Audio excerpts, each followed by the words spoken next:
आज से 20 साल पहले वसई तालुका में 19 मस्जिद थी, आज 190 मस्जिद हो गई। आबादी कितनी बढ़ गई।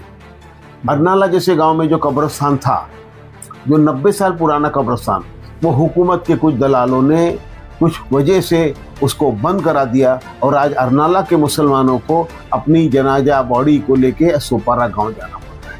वो भी हम कोशिश कर रहे हैं। वसई विरार की धरती पर युवा मुस्लिम वो तो सीधा सीधा कहते हैं कि जो आप मुद्दा लेकर आए हैं, यानी कि स्कूल, कब्रिस्तान और वक्त की संपत्ति, जो MIM के लीडर बने हुए हैं अम्मार पटेल और जो अहमद मेमन और जो भी युवा हैं, वो तो आपके मिशन को लेकर चल रहे हैं। भाई हमारा कोई मिशन को लेके नहीं, ये सब नए बच्चे आए हैं, समझे ना, नए कलाकार मार्केट में आ गए हैं, इनको कुछ मालूमात नहीं है, इनको ABCD कब्रिस्तान के मैटर की मालूमात नहीं है, समझे ना। ये सिर्फ क्यों आए हैं वो कि समझ जाओ, और इनको इनकी औकात इलेक्शन में मुसलमान दिखा देंगे। इनका एक भी कैंडिडेट मुस्लिम का इस साल इस म्यूनसिपलिटी इलेक्शन में MIM का चुन के आने वाला नहीं है। समझानेंगे क्या MIM मुसलमानों के लिए बेहतर है? MIM मुसलमानों के लिए बिल्कुल बेहतर नहीं है। पूरे मुल्क में जहाँ जहाँ भी MIM खड़ी रही, वहाँ पर मुसलमानों के कैंडिडेट का नुकसान हुआ। बिहार में भी अभी 21 जगह मुसलमान कैंडिडेट हारे, उसकी वजह सिर्फ MIM है। MIM में BJP के एजेंट है, BJP की दलाल है। मुसलमान दे तो दे किसे? मुसलमान हितेश ठाकुर साहब को ही वोट देंगे, क्योंकि हितेश ठाकुर साहब ने वसई तालुके में काम कम किए होंगे मंजूर है, लेकिन पूरे वसई तालुके में गए 35 साल में हिंदू मुस्लिम कोई दंगा नहीं हुआ। इसका पूरा क्रेडिट हितेश ठाकुर साहब को जाता है। बहुत बड़ी बात है समुदाय को लेकर के, अगर मुस्लिम समुदाय को लेकर के यहाँ राजनीतिक पार्टियों में भी बड़े बड़े चेहरे हैं जो बड़े बड़े दावे करते हैं कि मुसलमानों के सहयोग में हमें क्या किया काम। जो भी दावे जो नेता हमारे हैं वो बता दो कि हमने कौन सा कब्रिस्तान दिलाया कौम को, कौन सा काम किया हमने कौम का। सपोर्ट नहीं होता तो ओवैसी साहब जो मोदी साहब के खिलाफ जो उल्टा सुल्टा अनशन बकते हैं, तो आज तक मोदी साहब ने या होम डिपार्टमेंट ने अभी तक उन पर एक्शन, ओवैसी साहब पर कोई एक्शन नहीं हुई। सबके ऊपर ED की रेड गिरी, आज तक MIM के ऊपर ED की रेड नहीं गिरी। इसका मतलब ये की है कि ये BJP का पंटू है, मुसलमानों के वोट बांटने और काटने के लिए इसको खड़ा किया गया। बड़ी बात आती है कि news live the social media news platform, please subscribe and share. नमस्कार दोस्तों, आप देख रहे हैं इंकलाब न्यूज़ लाइव। मैं फारूक शाह और आज वसई विरार की उस विषय पर बात करेंगे जिस विषय को लेकर लोग नाराज थे। नाराज सामाजिक लोगों से भी है, नाराज राजनीतिक पार्टी से भी है और नाराज खुद से भी है कि हम जाएं किधर। क्योंकि मुस्लिम समुदाय 35 सालों से लगातार एक उम्मीद में है कोई तो हमारा होगा, और किसको अपना समझ रहा था वो कितने अपने निकले उस पर बात करेंगे, और जिनके साथ वो जुड़ना चाहता है क्या उसके हितैषी है उस पर बात करेंगे, और जो अधिकार उन्हें दिए थे प्रशासन ने, शासन ने, वो अधिकार क्या उन्हें मिला या नहीं मिला। हमारे साथ एडवोकेट खलील सर भी है, और एडवोकेट खलील सर काफ़ी लंबे से वसई विरार के रहवासी हैं, पूरी ज़मीनी सतह यहाँ की जानते हैं। ऐसे में इनसे बात करते हैं कि आखिर इनके सामने क्या माजरा है और इनके सामने मसले क्या हैं। स्वागत है आपका इंकलाब न्यूज़ लाइव में। मैं जानना चाहूँगा कि सबसे पहले तो वसई विरार में मुस्लिम समुदाय के लिए जो शासन प्रशासन से प्रॉपर्टीज़ या कुछ भी सहयोग मिला है जी, उसे पहुंचा समाज तक या बीच में ही अटक गया? देखो 1989 में शरद पवार साहब के जब CM थे, उस टाइम गवर्नमेंट ने एक GR पास किया था कि हर मुस्लिम गांव को कम से कम 20 गुंठा कब्रिस्तान की जगह मिले। 1989 में हमने वसई तालुका के 21 गांव के लिए कब्रिस्तान की डिमांड की अर्जी करी। आपने? हाँ, और हमने अर्जी करी, और हमारी वसई तालुका कब्रिस्तान कमेटी इसके लिए कोशिश करती रही। 2011 में हम लोगों ने वसई तालुका लेवल पे सबसे बड़ा मोर्चा निकाला, और हमारे दोस्त समीर वर्तक जो थे उस टाइम कांग्रेस के, उसके यूथ कांग्रेस के थे, उन्होंने उपोषण किया।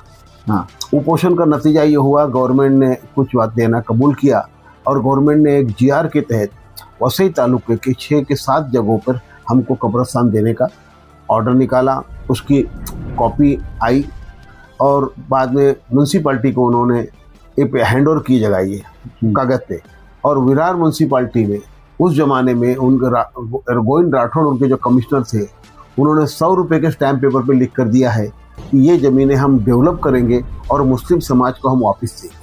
जिम्मेदार किसको मान? अब इसके लिए हम बार बार आरिफ नसीम खान मिनिस्टर थे, नवाब मलिक साहब थे, मंत्रालय में हम लोग गए, वहाँ भी मीटिंग हुई, प्रांत ऑफिस में मीटिंग हुई, कलेक्टर में मीटिंग हुई और बाद में म्यूनसिपल कमिश्नर में मीटिंग हुई।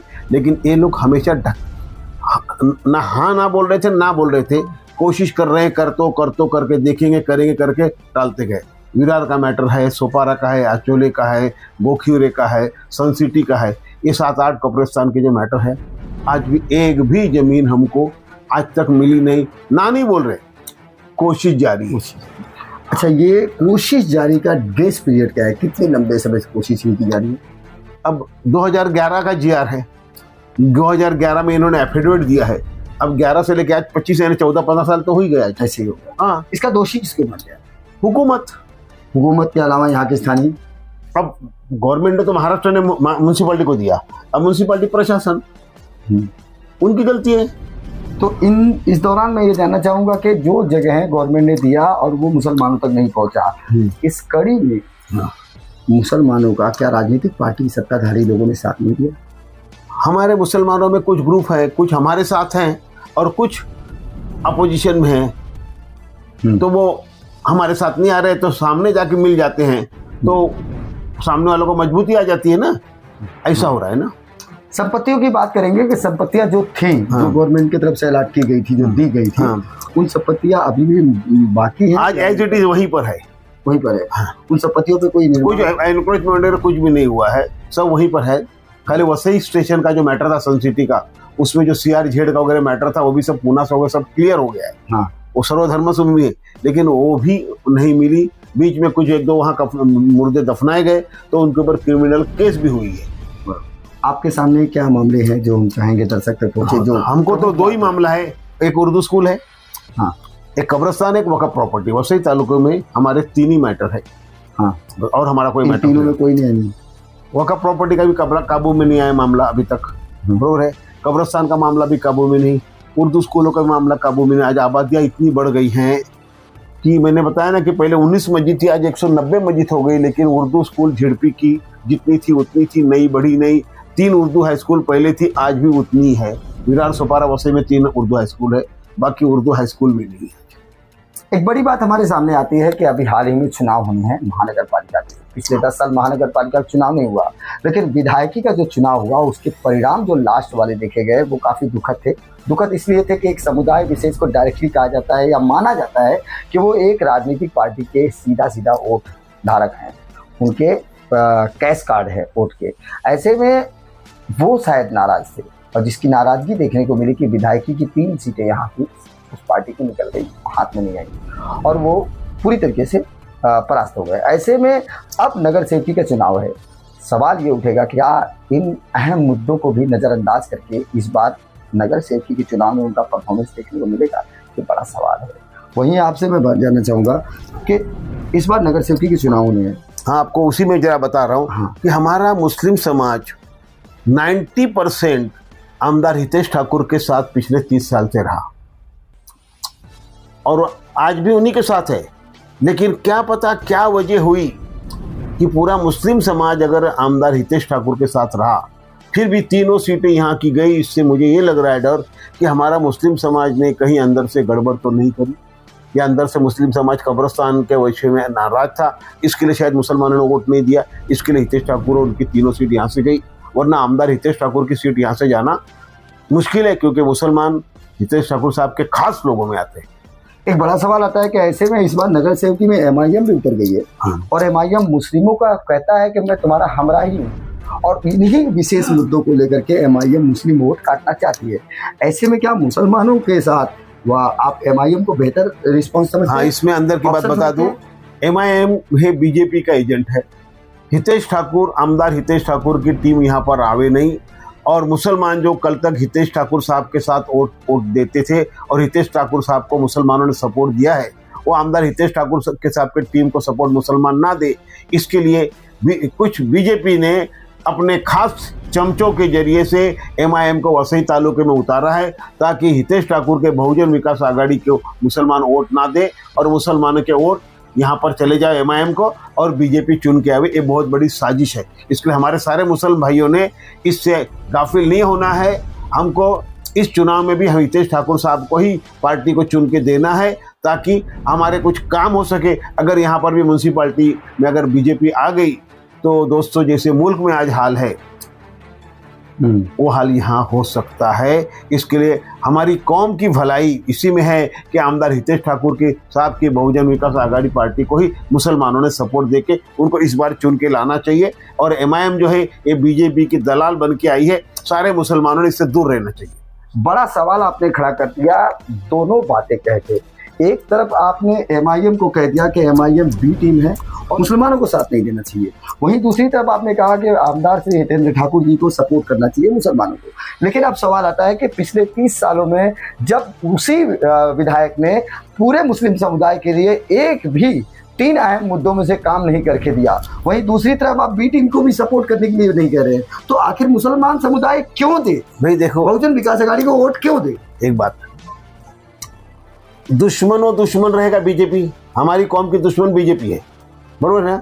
अब अगर MIM बीजेपी के सपोर्ट में उतरेगी तो हमको तो हितेश ठाकुर साहब को ही अपना बनाना पड़ेगा ना, कि दुश्मन का दुश्मन हमारा दोस्त। तो कहीं ना कहीं हितेंद्र ठाकुर जो है दुश्मन के दुश्मन है, नहीं, मुसलमानों को हितैषी है। हाँ, मुसलमानों के हितैषी हैं। ये कैसे माना जाए, क्योंकि 30 सालों में तो उन्होंने कुछ नहीं किया मुसलमानों। अभी क्यों नहीं किया अल्लाह जाने उनकी बात, लेकिन हमारा मुसलमान सपा तो आज तक 30 साल से उनके साथ वफादारी निभा रहा है। और मुझे उम्मीद है शायद इस बार अगर हम लोगों ने हितेश ठाकुर साहब को म्यूनसिपैलिटी इलेक्शन में चुनाव जिताया तो शायद हितेश ठाकुर साहब हमारे कब्रिस्तान का मसला हमको हल करा के हमारे मसले हल करा देंगे, ऐसी मैं उम्मीद रखता हूँ। बहुत बड़ी बात उभर कर आई है महानगर पालिका चुनाव से पहले, और वाकई में रणभूमि में इस वक्त MIM के आने की वजह से एक मामला तो गर्म बन गया, क्योंकि मुस्लिम समुदाय 30 सालों से कुछ हासिल नहीं कर पाया। वहीं MIM कदम रखते ही ये दिखाती है कि हम तुम्हारे हितैषी है। लेकिन अब हितैषी कौन है, इसे साबित करने के लिए बहुजन विकास आघाड़ी को कड़े रुख इख्तियार करने पड़ेंगे और सटीक निशाना साधना पड़ेगा। और वाकई में मुसलमानों को यह साबित करना पड़ेगा कि तुमने 35 साल हमारा साथ दिया, तो इस बार हमारा साथ देकर दिखाओ, और उन्हें ये वादा निभाना भी पड़ेगा। अन्यथा आने वाले भविष्य में मुसलमानों के लिए ऑप्शन देखने का आसान रास्ता चुनना पड़ेगा। सिटी सर्वे की रिपोर्ट में हम इसी प्रकार से बेबाक खबरें लाते हैं और लाते रहेंगे। हमारे चैनल को सब्सक्राइब करिए, लाइक करिए, शेयर करिए। जय हिंद, जय महाराष्ट्र। अगली खबर प्राप्त करने के लिए चैनल को सब्सक्राइब करें, लाइक करें और शेयर करें और सपोर्ट करें निःशुल्क पत्रकारिता का। जय हिंद, जय महाराष्ट्र।